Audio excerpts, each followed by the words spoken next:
Good morning, Vicki. Thank you for joining us.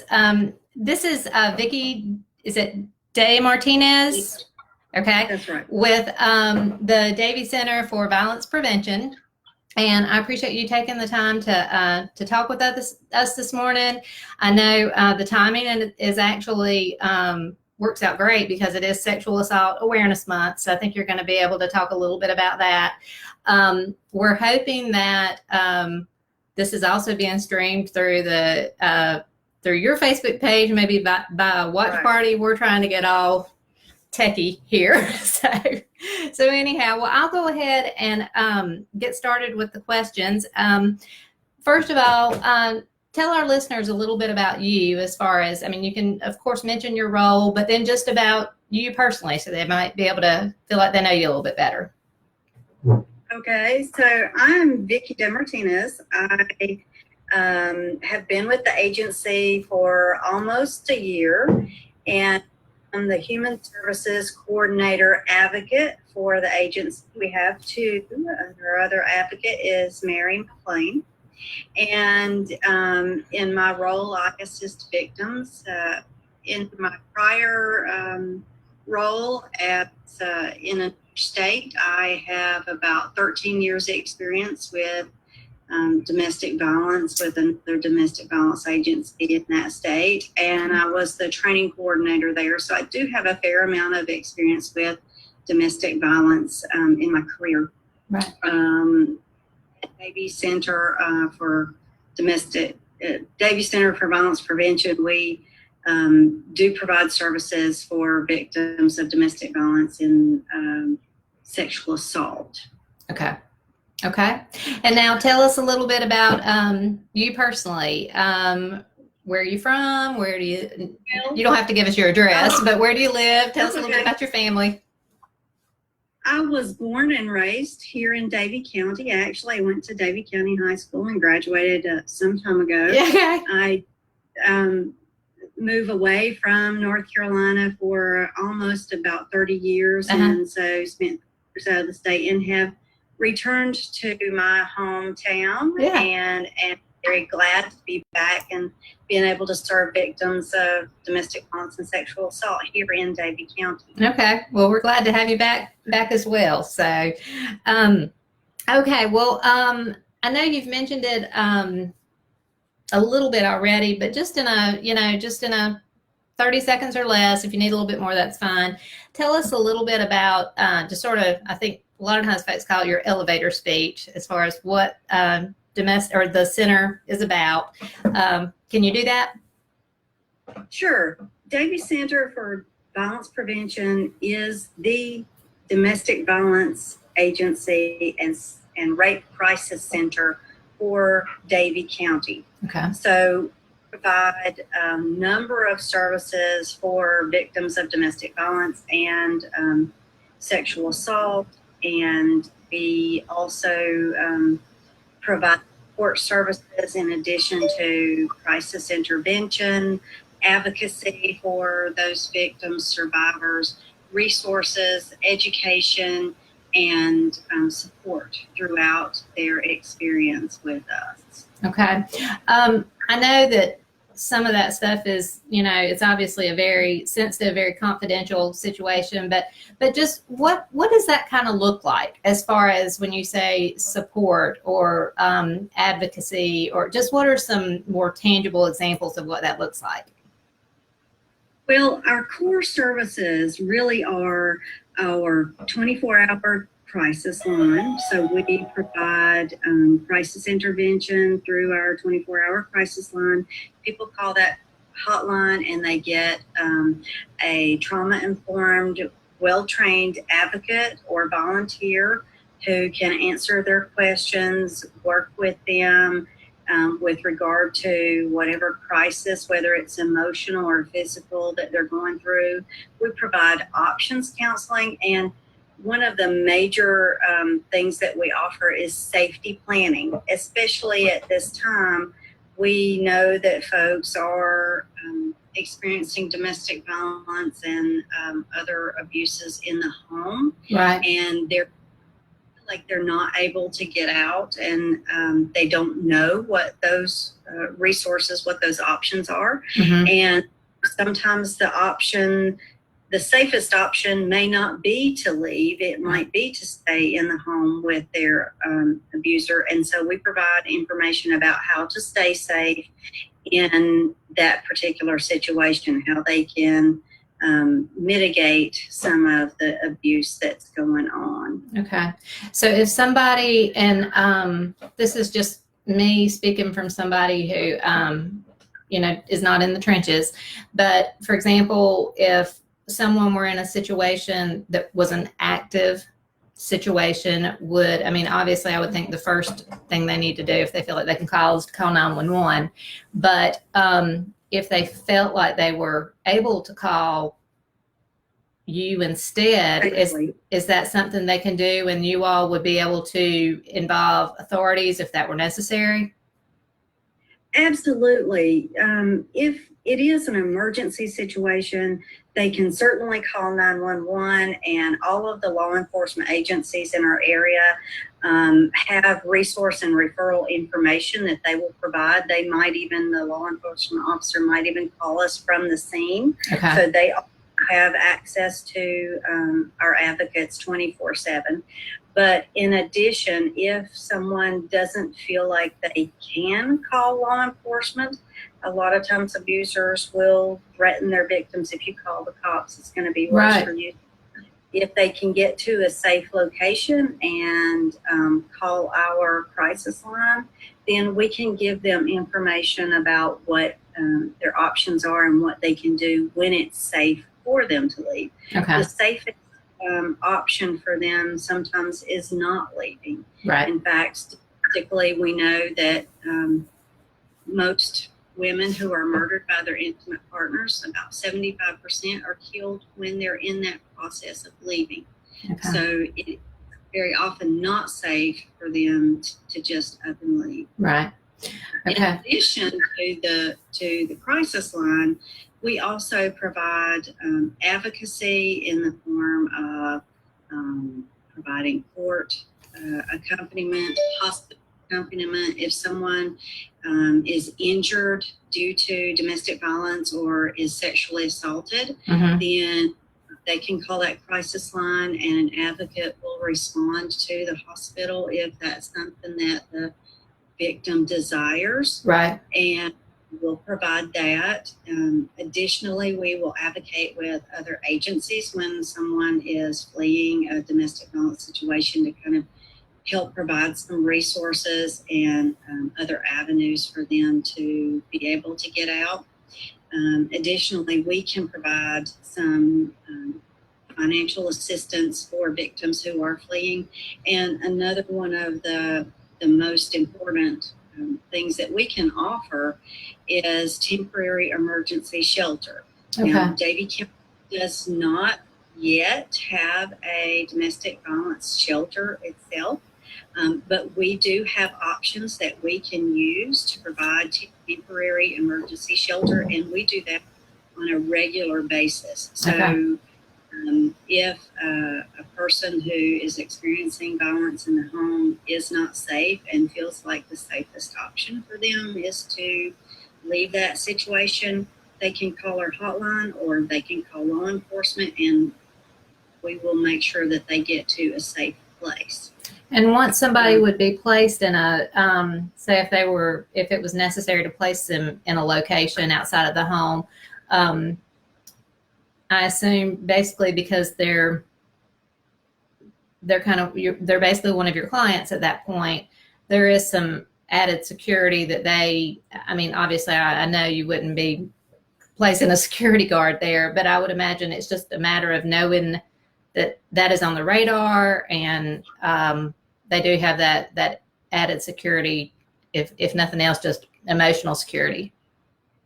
Well, we provide not only safety planning on our crisis line, we provide safety planning with victims when they're in that process of leaving.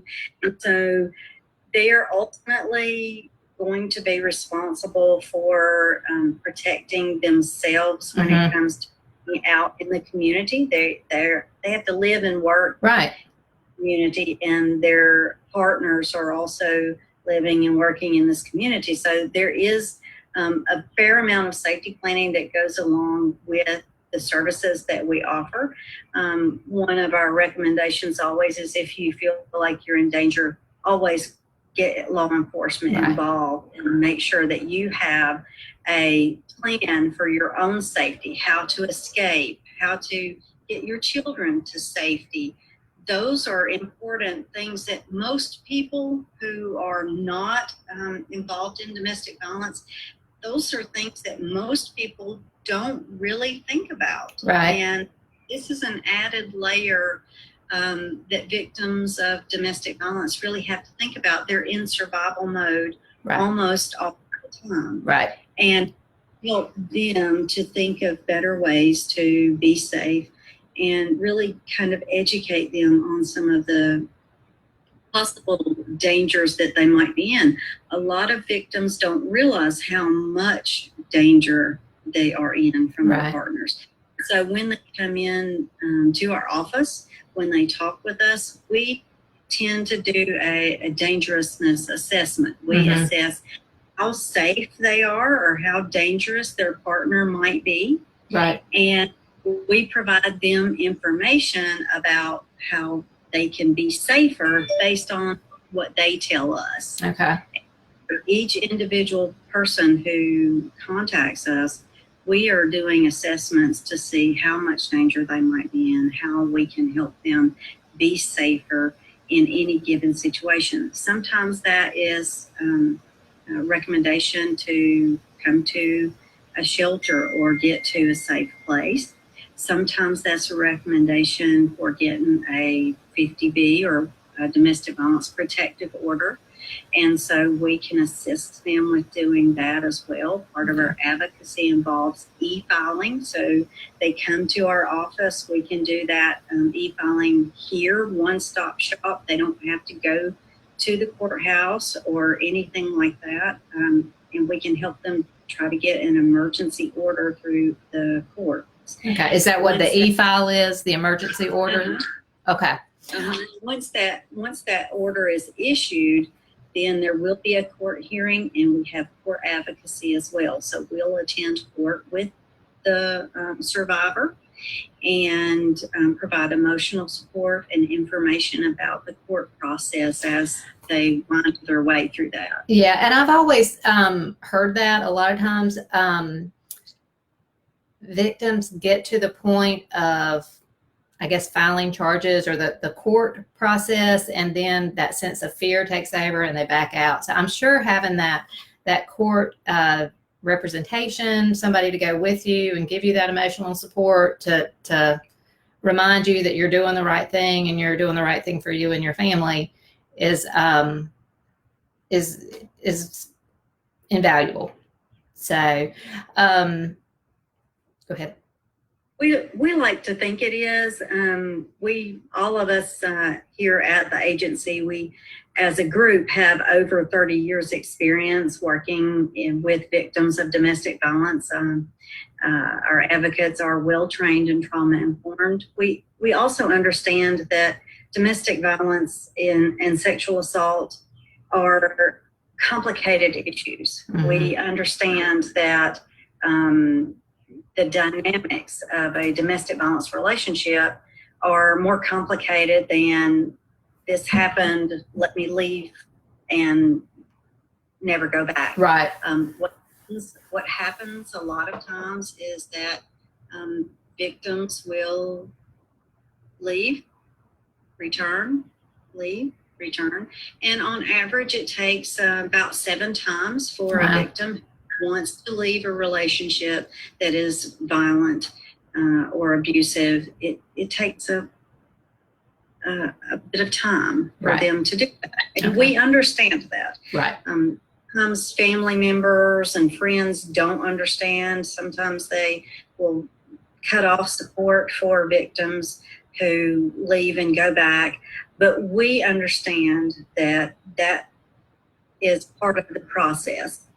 Okay. And for safety reasons, for any number of reasons, victims have to have contact and ongoing relationships with their partners. So we are not judgmental. We understand that it's a process, and no matter how many times a victim needs our services, we are going to take a look at her situation and help her or him, because we do serve men as well. That was my next question, because I wonder, because I think folks always assume that it's women. And so I'm glad you pointed that out, that you do serve men as well. And to what you were saying, I think that's so important to know that there's somebody there who can provide that perspective, because I think for some folks who are outside of and have never, fortunately, never been involved with violence, domestic violence, sexual assault, sometimes I think we can be very black and white. You know, yeah. Why don't you just leave?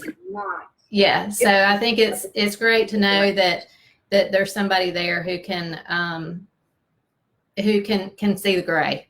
So okay. Well, I'm gonna move on just a bit. During this COVID crisis, how are you all doing business differently? And I know we're going a little bit long, so we may want to see if we can speed it up a tiny bit, but it's such good information, I don't want you to skip over anything. Well, we have changed our procedures just a little bit. We are limiting the number of people we can have in our lobby. It is a very tiny lobby, so the distancing requirements kind of make it difficult to have more than one person in our tiny intake lobby as we have it. So we are limiting the number of people that we can have in our lobby at one time. Okay. We are trying to encourage as many folks as possible who are just seeking emotional support to contact us via our 24-hour crisis line. What is that number? Can you share that number? It is 336-751-HELP. That's HELP. Okay. 357. Okay. So anybody who is able to call us and talk to us and get information and resources and referrals and emotional support over the crisis line, we're more than happy to provide that over the crisis line. However, if someone is in need of a 50B, a domestic violence protective order, if they've been injured and need us to, say, for example, take photographs of their injuries, they obviously have to come to the office, and so we'll do an intake with them and provide that service. So virtually all of our services are the same, with the exception of the distancing requirements and trying to encourage folks who simply need emotional support to call us on our crisis line. Okay. Everything else basically remains the same. If someone is getting a domestic violence protective order, they have to come to the office to do that. They have to come. We will see them if they are at the hospital for domestic violence injury or sexual assault. We will advocate for them at the hospital. Obviously, we'll use PPE, personal protective equipment, okay. The hospital environment. And sometimes here we do disinfect after every client. So right. Those procedures are a little bit different, but the majority of our services are exactly the same. Okay. The counseling services that we provide are through telehealth. The one thing that we have suspended temporarily is our support group service, just because of the location and the distancing requirements and the limit on the number of persons who can gather. Right.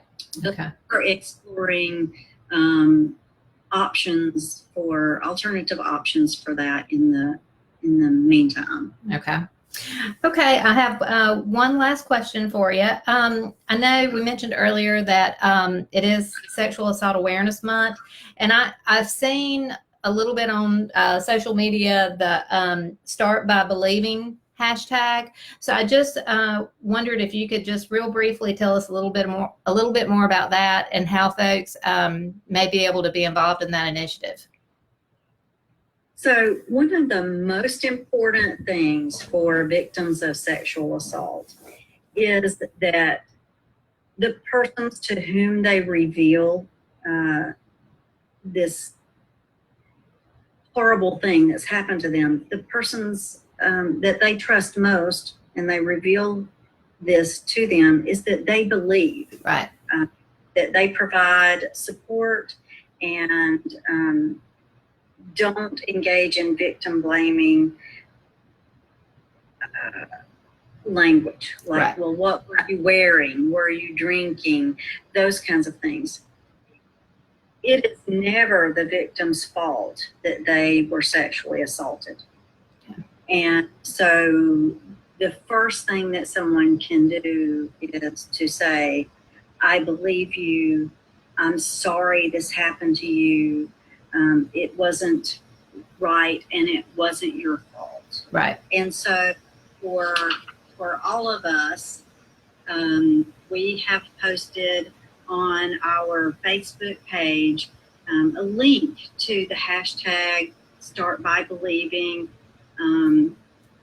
link. And so anybody who would like can go to our Facebook page, okay, and find this poster, this placard, and support victims of sexual assault and increase awareness of your support by filling out one of these and posting it to our webpage, or not our webpage, our Facebook page, or sending it to us so that we can post it. Okay. Okay. Okay. And that just is something that creates awareness. We're not trying to raise funds or anything, yeah, like that with this. We just want folks to know that if someone tells you they have been raped or sexually assaulted, believe them. It's okay, the most important thing that you can do. Okay. Well, we'll make sure that we post a link to that too. I know we've got your page tagged, but we'll put that in the comments and in the description. But Vicki, I appreciate you taking the time to meet with us and talk. I know we've never met personally in person, but hopefully one day we will. But this has been great. I know it was a lot of information, but it's a lot of important information, and even if just one person sees this and they realize there's someone here who's willing to help, then we've done our job. And thank you for being very aware of domestic violence and sexual assault in our community. It is a very great, huge issue here. We at Davie Center for Violence Prevention are always available to talk about domestic violence to church groups, civic groups. We're able to provide excellent training opportunities for professionals. We also have a great need for volunteers for our crisis line. So if anyone is interested in their downtime in COVID-19 and would like to talk to us about volunteer opportunities with regard to our crisis line or any of the other services that we provide, like hospital advocacy, they can certainly call our crisis line, our 24-hour hotline, 336-751-4357, and we will be glad to talk with them about what the opportunities are and how they can help serve victims of domestic violence and sexual assault. Okay. And so if somebody wants to just talk about, just wants to speak to someone in your office, is that the number they need to call, or do they need to call the office number? They can call the crisis line, or they can call our office number, 336-751-3450. Okay. So that would be for non-emergencies.